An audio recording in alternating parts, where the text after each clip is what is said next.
on a apprécié votre discours ici à Big BPI France, à Paris.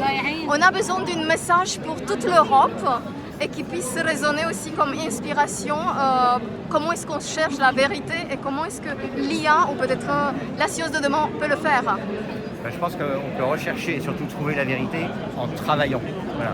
Si on fait simplement qu'écouter les réseaux sociaux, les radios qui sont toutes idéologiquement marquées, on ne fait que confirmer ce que l'on pense savoir. Ce qu'il faut, c'est travailler, à mon avis aussi se surprendre et ne pas avoir un cerveau hémiplégique, c'est-à-dire à ne regarder que ce qui confirme ce que l'on sait ou ce que l'on pense savoir. Donc en un mot, ce qu'il faut faire, c'est un effort de vérité. Et quand on a une bibliothèque, généralement, il y a deux côtés. Il y a ce que l'on compulse, ce que l'on a lu et ce que l'on aime.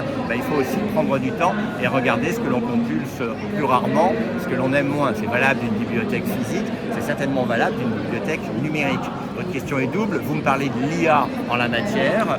Je pense que moi, c'est absolument formidable, la profusion d'informations. Mais ça amène à nécessairement travailler, c'est mon verbe favori, davantage, afin de pouvoir se faire une opinion qui est plus difficile à se faire quand il y a une multiplicité de sources. Donc je pense que c'est un bon sujet. Il n'y a pas une source qui est la source de la vérité, mais c'est en nous, en travaillant, que l'on peut se forger des convictions raisonnées. Et dans le dialogue aussi, car ce qui est préoccupant à l'échelle française comme à l'échelle européenne, c'est la polarisation.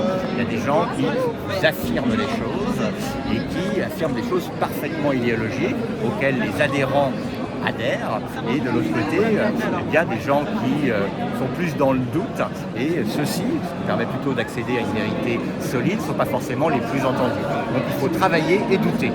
Merci.